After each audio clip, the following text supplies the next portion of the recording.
Ode on a Grecian Urn by John Keats.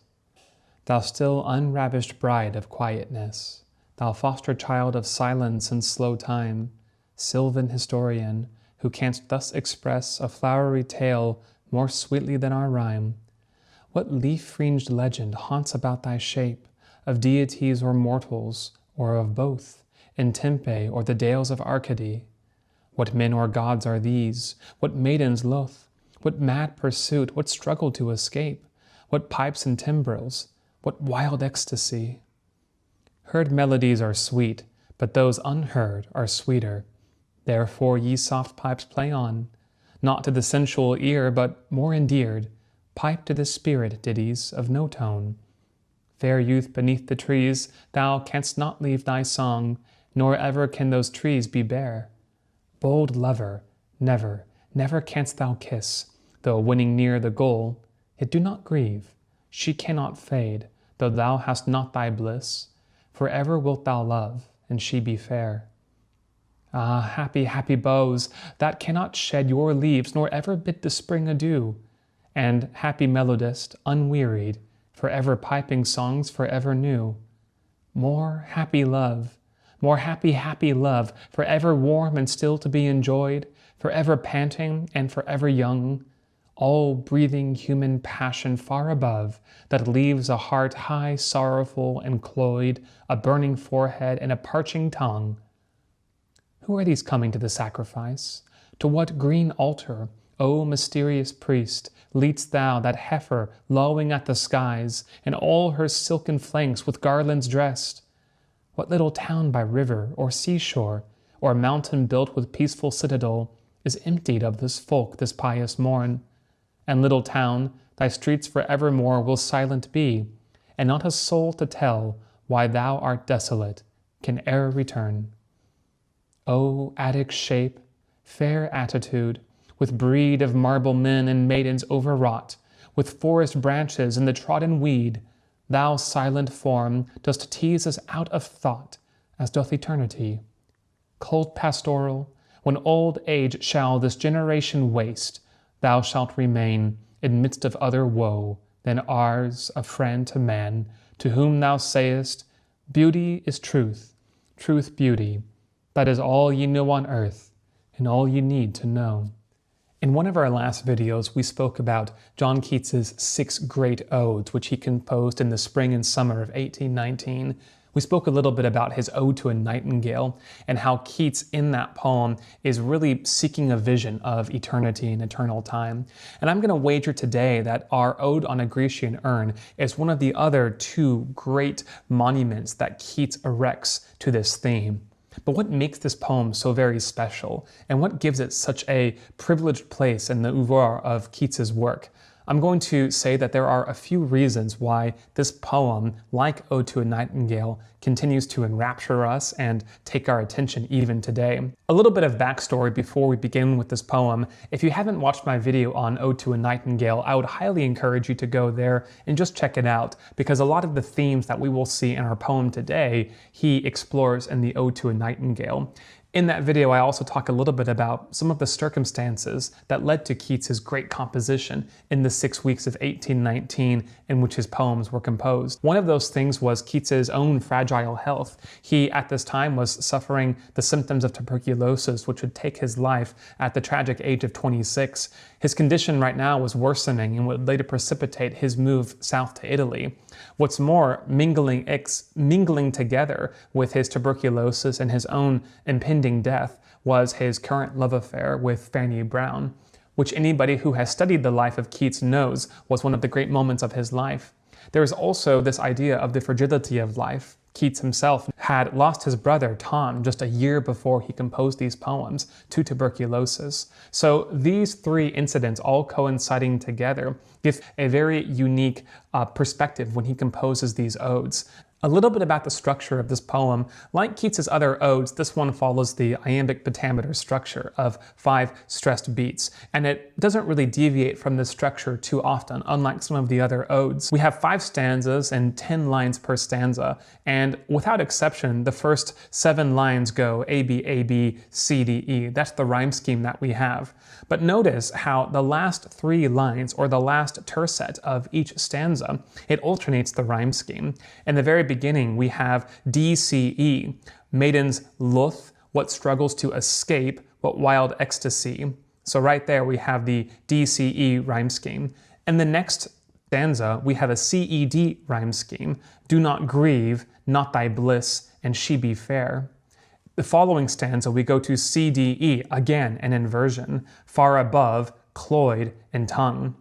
We retain this rhyme scheme for our 4th stanza, evermore tell returns, C, D, E, but then we have a final alteration in our final stanza, D, C, E, sayest, all, and no.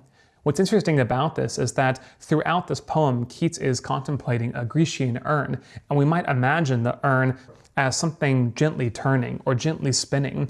And this idea of the ever-turning ode is here reflected in our alternating tercet rhyme schemes. So it's ingenious the way that Keats is able to take something as simple as a rhyme scheme and use it to reflect this idea of the rotating Greek urn.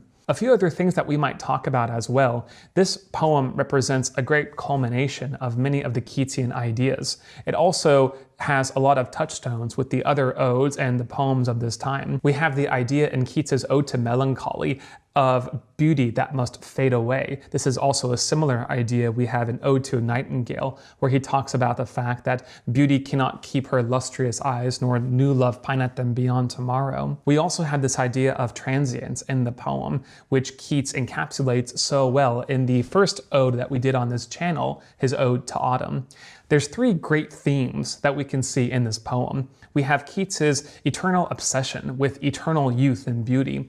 We also have Keats's knowledge of the transience of all life and his understanding that all things, no matter how much we love them, will ultimately pass away. And then finally, we have Keats's love with the classics and with classic culture. In this sense, and in this poem, we see it in the fact that he is meditating upon the Grecian urn. But we also see this in Keats's choice of the ode, which is a Greek and Roman form of poetry.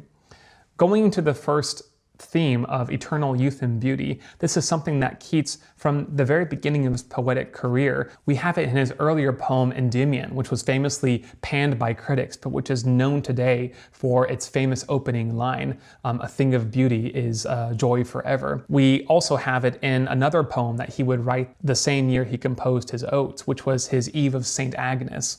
In that poem, we have a young woman who is in a castle, and there's a great party going on. And while she's there, she hears this old story about how there is an ancient legend that if you go to sleep in this castle, you might dream up your husband. The young woman who wants to experience this dream fantasy goes and falls asleep and later meets her dream husband, with whom she later absconds, trading the vision or the fantasy for reality. Keats would also explore this same idea, but in a rather more sinister context in his famous poem, La Belle Dame sans Merci, which is a kind of Arthurian legend story, in which the hero is captivated by a young maiden who ultimately leads him astray. So Keats has this idea throughout his poetry of youth and beauty and also enchantment. However, Keats knows that beauty is something very transient. He knows about the transience of life, he knows about the impending death, and for that reason, all of his talk about beauty is tinged with this idea that for as much as we love beauty, as much as we wish it to stay, it is destined to ultimately escape us and ultimately to fall away. He captures that so well, especially in his second stanza, which I'll read again.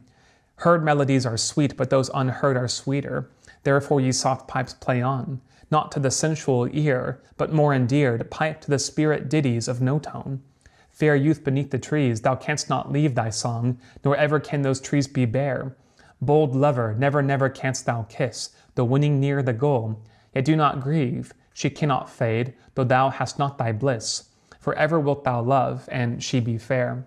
And this idea of transience, Keats captures the fact that although we wish for love and we wish for beauty, when we seize hold on it, when we love something, we do so with the knowledge that it will soon vanish away. Keats later continued this idea of transience in his stanza 3, where he talks about the happy boughs that cannot ever shed their leaves, that cannot ever bid spring adieu. Again, the focus here isn't on the enjoyment of desires, but on the fact that this youth and beauty is forever preserved, even though it is static. Keats also preserves this idea with the happy melodist who pipes songs that no one will ever hear, yet he is preserved in his happiness and he is preserved in the spirit of his music. Once more, the focus is never on the enjoyment of desire, but the desiring itself. Keats is ultimately a poet of great observation and a poet of great wonder. He seems to fall in love with so many things around him, in the beauty of nature, in the song of a nightingale, in watching the haystacks on an autumn afternoon. The natural world, he believes, is filled with wonder and enchantment. And when we see this beauty, we must understand that it's transient, and therefore we should try to seize upon wonder while we can. It's with this in mind that we can approach the famous last lines of the poem: "Beauty is truth, truth beauty, that is all ye know on earth and all ye need to know." Now, many have panned this idea, saying that Keats right here is equating what is beautiful with perhaps what is truthful, or what is factual, or what is most logically correct. But I would wager here that's not what Keats intends. If we can understand truth as not something like how our propositions align with one another, but truth as something like what is the ultimate reality, what is the most fulfilling way to live life, what is the best way to make sense of our experiences. If beauty for Keats represents the best way to live, in that sense, we must always seize upon the moments of beauty while we can, whether they're transient, as in the song of a nightingale, or in the face of someone beautiful, or whether we find them in a work of art where they seem to be eternal. We must not only seize upon these moments, but find the wonder, because in so doing, we are transported to another world.